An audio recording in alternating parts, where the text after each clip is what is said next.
Hello, friends, and welcome to Impact Everywhere, the podcast that looks for people having a positive impact in unexpected places.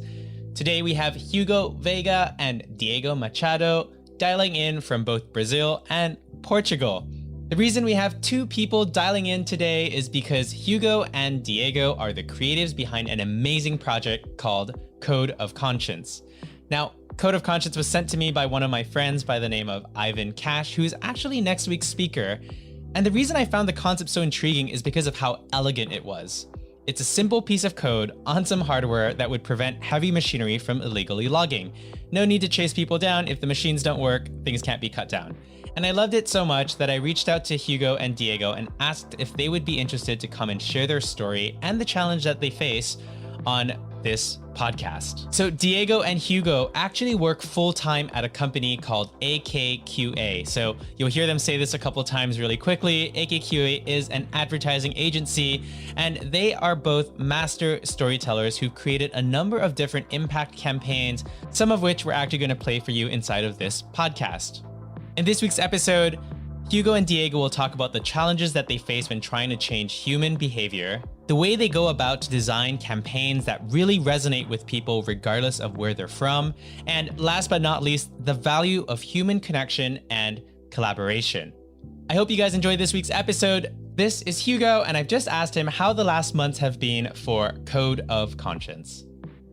In the last months, we've been trying to contact the maximum amount of people and companies, because the idea of the Code of Conscience is so simple. It's just a code, and it's an open source code, and it's free to the world. It uses the database on protected areas, which is a database from the United Nations that has all the geolocation of the protected areas in the world. The code takes that data, and if it senses that a heavy machine is entering a protected area, it can either shut it down, or it can, for instance, send a message to, if that machine is working for a company, it can send a message to the company saying, okay, your machine is working in an area that it shouldn't, or it can send to an institution that takes care of that protected area. So it's done, that part, the code is done. So now, in order for this to really happen, we need someone to implement it. So we've been talking to governments from different countries, with heavy machinery companies, and also companies that they have a supply chain that has some sort of production in some of those protected areas. So basically what we've been doing is lobbying, which is not our skill set. So probably that's why it's been taking so long. I feel there is a uniqueness, at least for us, like in this project itself, that is not the type of project that you launch and you just celebrate. Oh my God, we did it. It's live. I remember the first day we launched it, our phones and emails were getting crazy. The good thing is we met amazing people like you, like we could connect with amazing people all around the world, like companies, great minds and hearts. But yeah, as Hugo said, the work was just the beginning, that work, like to launch it. And the biggest challenge is implementing this in big scale. So this has been our biggest effort in the past months. Normally, you guys are on the marketing side of things, which is your job is to tell the best story possible, to create the best narrative possible, to touch people's hearts and minds. And in this case, you came up with an idea that was so simple to implement in theory, but in practice, there's this gap that you've encountered. When you came up with the idea, what did you expect this journey to be? Did you think that you could just come up with an idea and everything would happen automatically, or what were the expectations versus reality? We fell in love with the idea because and I think, like, for me and Diego, we've been working a lot in the marketing side and doing lots of storytelling ideas, and to do something that really combines technology and could have the potential to have a really positive impact in the world. So we were very excited with this idea when we launched it, and lots of people started talking about it. We had lots of media covering it organically. But what we're understanding is, and that's why it's not our skill set of going into this world of lobbying, of really talking to organizations. We're used to make marketing communication projects and presentations. When we get to something that it's more of a project that needs to be implemented by a company, it's another thing. So it's been hard, but we've been learning so much about this issue, and we understand like all of the forces that are against it. There's always political forces that don't really want this idea to go forward. There's also like some companies that have some relations with government, for instance, and if the government is not too pro the forests, these companies might have, oh, maybe it's not the right timing to move forward.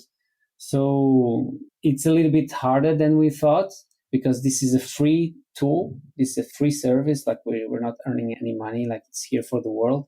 But we know that soon will come a company, and we already have some companies interested and some governments. So I think like in the next months, we'll have something that will be implemented, at least like the first case study for the Code of Conscience. I think it's always that way when it comes to impact. When you go from idea into execution, the impact world especially, like there are just so many layers and barriers. I think that's why they say that, ideas are a dime a dozen, but it all comes down to execution. I'm curious, how did you guys even get started with this idea? Because usually marketing agencies work either on spec or it's created for a company. In this case, there doesn't seem to be any corporate tie-in where you just came up with this over a beer and then it became this beautiful thing, or what was the story there? We like to work without thinking about what's the final execution. So regularly we get briefs like finding solutions for this or for that. And the executions could be anything. For this one, like we are thinking about like how to help the world, like in the so many problems we have right now. Back in those days, there was like a lot of conversations happening around the environment and Amazon and all the global warming. And when we think about it, at least the way we work in AKQA is that we think about how to solve a problem, how to launch a message. And I think the first time we were talking to the creatives and they were sharing these first thoughts about like having a system that shuts down a machinery and when it crosses the line was so simple that we felt like we need to make it. We need to make this happening and talk to all the NGOs and all the institutions to implement this.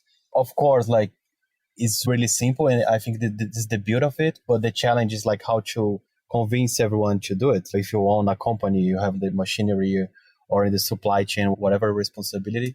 The hardest thing is to convince people, not the system or the technology itself. If you think about today, like we have so many different technologies, so many possibilities to solve a really old problem. It's really harder to stop the men who are making that than the machines. So I think even if you watch the film, like you know about it, it's a smaller impact that we could be doing, but it's already something that is changing minds. Okay, we could be doing this. We can do more. And if we are not doing enough, like just is our fault. It's not about technology we don't have, or it's not too expensive. We cannot blame other stuff. The only ones we can blame is ourselves as a humankind that is failing on treating our planet and our people. We do lots of communication and projects for our different clients, but we always try to bring positive impact in the world on the projects we do for them. But this idea that was born not for a specific client, it generated such a huge excitement on the team, and not only on the team in Sao Paulo, but also on the network for AKQA. Although the genesis of the idea was born in Sao Paulo, the team that wrote the codes and also did that prototype of the physical version of the code is from AKQA Melbourne. They have a tech lab there, so we partner with them and we put this idea into the world. So I think everyone wants to have their day to feel that they're doing something positive and they're building something important. When the day ends, you look backwards and you say, man, yeah, today was like a really good day. And that feeling of, okay, I'm working into something that can have the power to have a positive impact in the world, that really makes all of the team excited. And even like there's no money involved, it was an investment from the company. The value that you, in return of that excitement, because you get everyone pumped up and then that energy will also drive the other projects that everyone has at home. So these are the kind of projects that we should have more and more. Sometimes could be one idea for one specific company, and then we just give it like, hey, here's a great idea, just implement it. That will be good for you, but also will be good for the world. So we incentivize the team to, if you have these kind of ideas, let's do it. And we'll always back them up. In so many ways, what you're describing almost sounds like what Google does or used to do, where they'd give one day a week so that people could, pursue their curiosity. But in your case, what you're inviting everyone to do a little bit more of is to give maybe a day, maybe more of your time just to pursue things that are impactful and that are meaningful, because it helps to bring people together. It's really cool to see that your personal passions actually came and shone through to craft this really great idea. But now the gap between moving from kind of idea stage into execution stage, do you guys see yourselves like partnering up with a nonprofit, forming an entirely separate company? What do you see the future of Code of Conscience becoming? I think we can partner with NGOs, and we have some NGOs that, support the project. But I think we need someone that really takes the project and almost create a new NGO out of it. So it creates like a group of people that will contact companies. They will create those business presentations, and they can do basically that work that is not our skill set, expertise. If there's any company that would be, or an NGO, or just an individual, someone that, I want to help on this project, like, we're totally open. This is an open source, open to the world project. Anyone can join in and help it move forward. In our daily work, we have other responsibilities with the current clients that we have, current projects.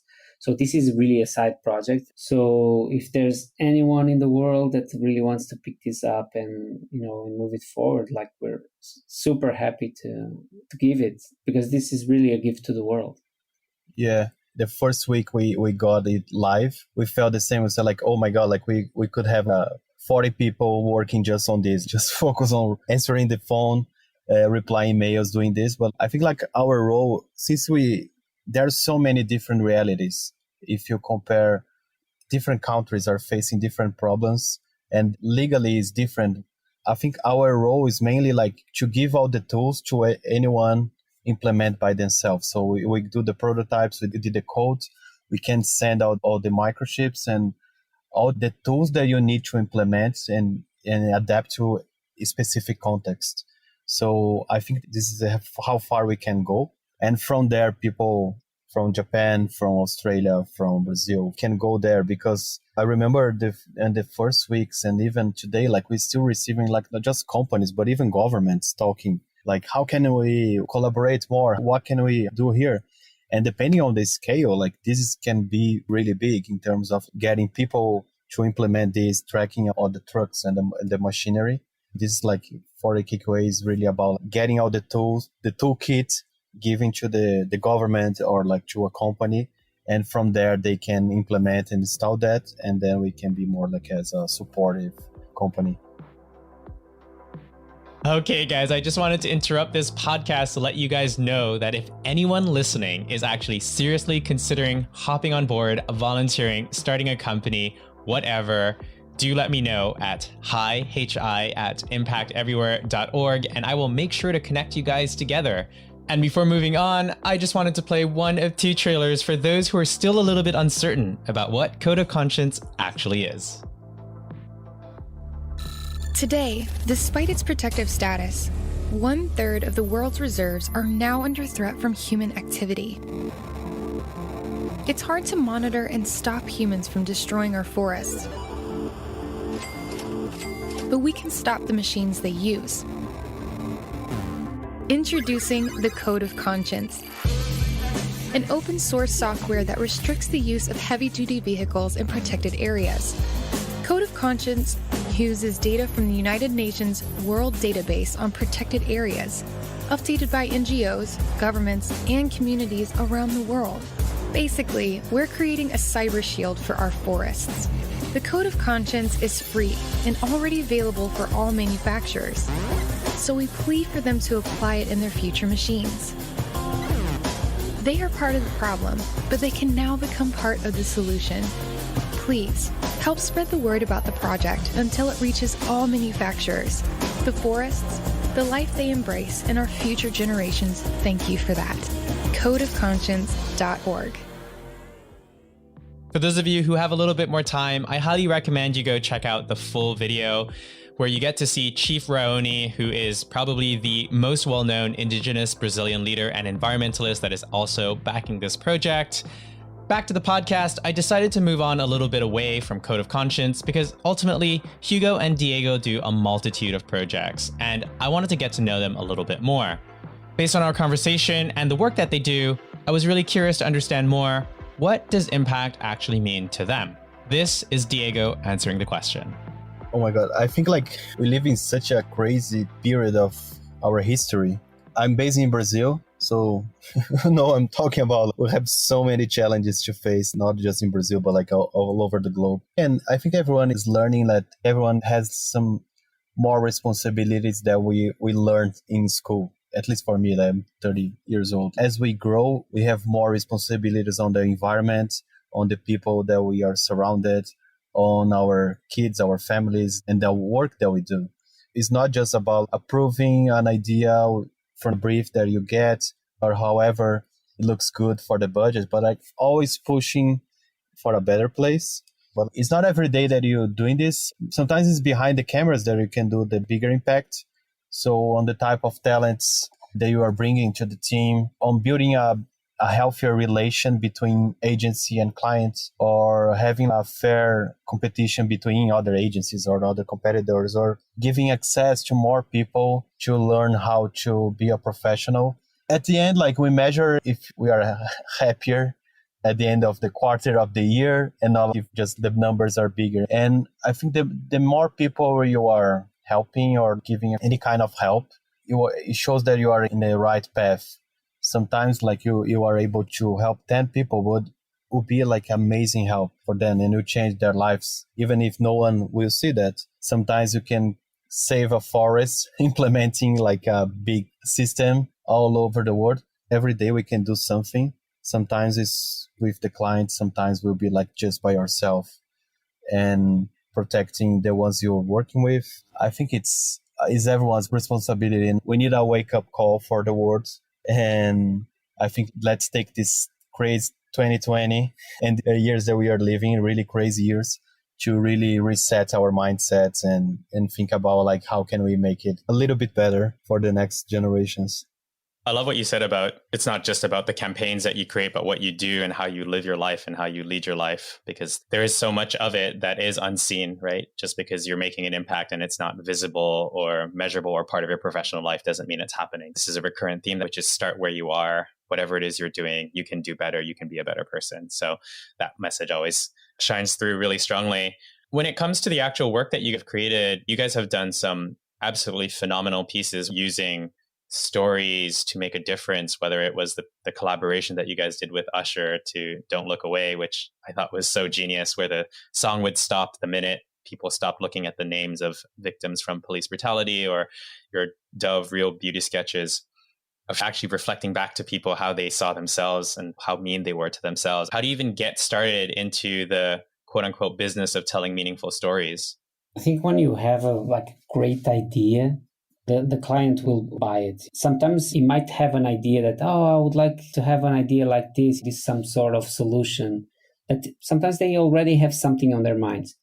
And sometimes we need to convince them like, no, you could do something like that, but instead of a TV commercial, let's do something completely different. But usually we always try to have ideas that are universal. We always try to have those human connections, because if you're connecting with or trying to pass a message to a mother in Egypt will feel the same thing as a mother in the US or in Paris. There are some things that not only values, but feelings that are universal. And we always try to go and grab those visceral things, because that's powerful. That resonates. They will look at it like, they will feel like, whoa. And okay, let's try to do it. So we always try to create something that creates already an emotional connection between the client the people that will support this idea. Because in the end, like, it's not about brands. It's about the people that are behind the brands. Because you can have any brand in the world. We usually say we're never after a logo. We're always after the people behind that logo. So for us, it's about the people. It could be a toilet paper brand. We would love to work. If the people that are behind that toilet paper brand, we want to work with them. If they have the ambition to create something different, if they are aligned with our values, if they want to have some sort of positive impact in the world. And the positive impact in the world can be just entertainment. It's the first step that we would like to work with them. So I don't know if I answered your question. I don't know if Diego has some different opinion. No, I just would like to add, I think we don't like the word convince, but it feels like we know everything and the client doesn't know, and we just have to push them the truth. I think all these projects that you mentioned, and I think like all the best projects we did in our lives, was a really true collaboration. So the ambition was there, the connection and the synergy of what we want to achieve was there. And then together, we achieve the best work. So I think it's less about convincing and just like having the perfect match with not just the clients, but the people are behind the clients and the logos. It's always about this human connection and the collaborative spirit to get through the project. It's all about trusting each other and getting in this journey, because it's never easy. Like, we don't want to go in the easiest path. We always go on the one that we believe is the right one, and sometimes it's longer, sometimes it's harder. But if you are together and the client trusts you and you trust the clients, I think that we get at the end line happy with the best project. So it's not about convincing. That's interesting. What I like about what you're saying in terms of falling back onto the basic human values of what people are actually looking for, whether that's connection, whether that's safety, whether that's a sense of belonging, what you're saying is that you really aren't making a compromise in order to tell a story and make it impactful. You're telling the best story possible. And in order to tell the best story possible, that means that you have to think about the people that are going to be benefiting from the stories at the end of the day. And so I think there's something really beautiful about this. It's how Tesla does its marketing. It didn't just make an electric car and say, buy this car, it's great for the environment. They made the best car in the world that just happens to be electric. And now you can be super cool and you can save the world at the same time, quote unquote, theoretically. You're taking that same sort of approach when it comes to storytelling and brand and narrative. Let's take a really quick break just to let the audience listen to Dove Beauty Sketches, because I think that it's one of those things that you can't really understand until you feel it and experience it. And while it's not nearly as powerful without the visuals, I think the concept is so powerful that even the audio alone will enable our listeners here to understand the value and the impact of the project. I'm a forensic artist. Worked for the San Jose Police Department from 1995 to 2011. I showed up to a place I'd never been, and there was a guy with a drafting board. We couldn't see them, they couldn't see us. Tell me about your hair. I didn't know what he was doing, but then I could tell after several questions that he was drawing me. Tell me about your chin. It kind of protrudes a little bit, especially when I smile. Your jaw. My mom told me I had a big jaw. What would be your most prominent feature? I kind of have a fat, rounder face. The older I've gotten, the more freckles I've gotten. I would say I have a pretty big forehead. Once I get a sketch, I say thank you very much, and then they leave. I don't see them. All I had been told before the sketch was to get friendly with this other woman, Chloe. Today I'm going to ask you some questions about a person you met earlier, and I'm going to ask you some general questions about their face. She was thin, so you could see her cheekbones. And her chin, it was a nice, thin chin. She had nice eyes. They lit up when she spoke. Cute nose. She had blue eyes, very nice blue eyes. So here we are. This is the sketch that you helped me create, and that's a sketch that somebody described of you. So yeah, that's... She looks closed off and fatter. looks sadder too.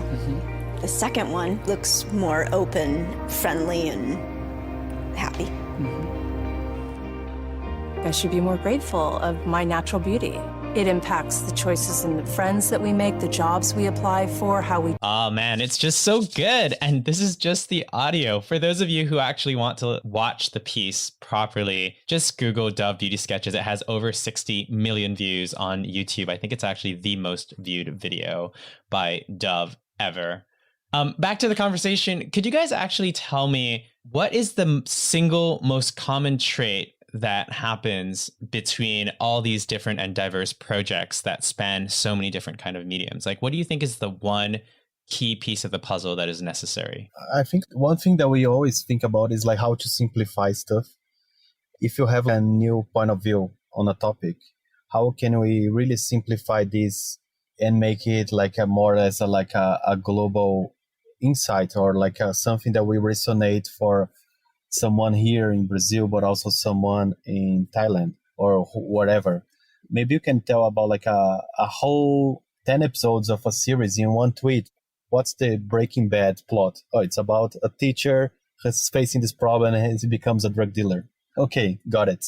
It's clear. And then you can get crazy with the execution afterwards, like having the best cast, having the best plot, having the right editors and everything. I don't think it's just for like when you think about social impact, but like any ideas is something that we really use in AKQA for the messaging. If you are creating a new app, what's the app? Like, what's the backbone of the app?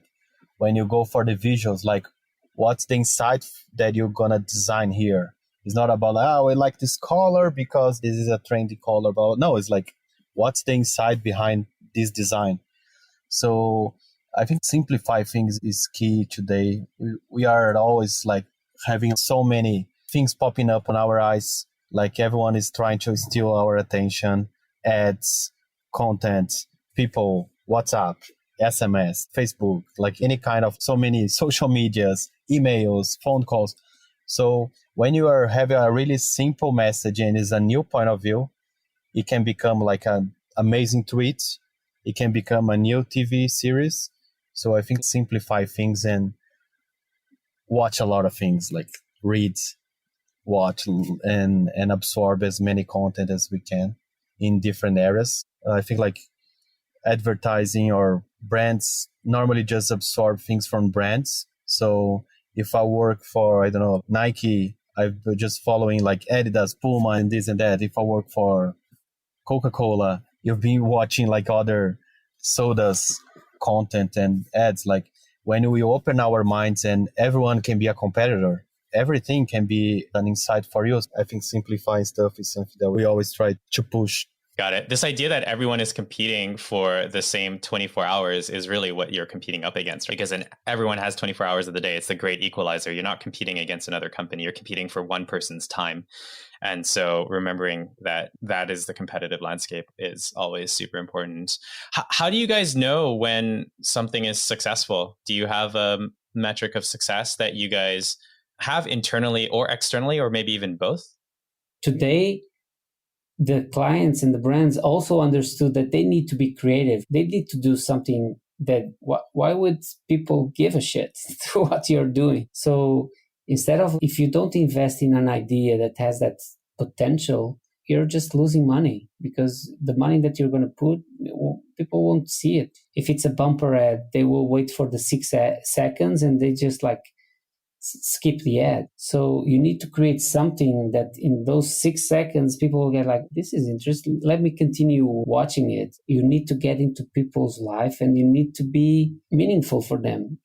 You need to earn the time that you are requesting from them. And for that, you need like a powerful idea, a powerful message. You need to have something that is interesting, or else no one will give a shit.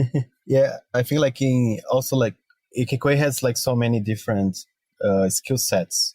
There are 29 studios. Some are more like tech driven, some more like comms driven. Internally, we try to have 3 ways of checking if we are being successful. One, if it's an ad or if it's an app, like, is this like a new one, or is just we are just replicating something that we've seen before? Another thing is if this like pushing the clients or whoever is involved in this, the whole industry to another level. So if you are pushing like your clients or like an NGO or an artist like to the top of that main competition, I think you're doing a good job. And one thing that we are always obsessed is about like craft, so making things really beautiful. And I think this is what the hardest one to measure. So we always say like this has to be really beautiful. Like sometimes we joke like, will Michelangelo drop a tear for this piece? If you simply zap one screen, is really beautiful, it's astonishing. I think these are the, let's say, 3 things that we always try to tap into like in AKQA. Got it. So really what you guys trade in is ideas and emotion. That's like the primary commodity that you are buying and selling and trading and creating. And of late with this sort of code of conscience, you've seen the gap between an emotion and an action. Do you guys have any thoughts on how we as creatives might help to close that gap so that we can better help either companies or individuals get to where they need to get to by providing a clearer roadmap? Do you think there's a responsibility of storytellers to do anything differently? I think in our case, what's been hard for us, it's really time. Because if you have an idea and you focus on that idea, I think you have the tools to start understanding how things work and you start adapting your proposition to that purpose. For a creative to do a proposal for a company, I think he needs the time and the skills and the understanding of the environment that he's going to present that idea. Because sometimes it's the way you mock up the idea, you know, like this is the idea, but the story, how you're going to tell the idea is slightly different because you need to adapt your speech to the audience. That's what we do in communication. But when you need to adapt to some specific audience, like the leadership of companies or governments, you need to dive in to those and really understand what's their agenda, how can you make the proposal that you have more relevant to them. So that takes time, or you need someone that will help you on that. Because usually creative minds, they are chaotic. Sometimes you need to focus on, if you have a powerful idea, you need to focus and really find the right partners that will help you, succeed with that idea. So time and focus, it's really important. Yeah, I think time is the one thing that everyone needs more of and can never find enough of. Definitely the biggest challenge, especially trying to learn a new audience. I've personally found it a lot easier to try to appeal to the masses and look for the greatest common denominator. But when you start narrowing that audience down to very specific people and institutions, it gets exponentially harder. It's like a whole new world. Do you guys have a message for the world? I always find it interesting to ask people this question. If you had a microphone where you could connect with every single person in the world, what would you like them to do a little bit more of? What would you invite them to do? Oh my God. Maybe I'll sing a song. Which song would that be? I don't know. Maybe Macarena. We need more uplifting moments together. So if we have 7 billion people dancing together, I think the world will be like way better than it is right now. But I think like besides the song, maybe like that thought about we can do impactful things, not just, you don't need to be the president of the country or like the CEO of a company or have $1 billion to make the change.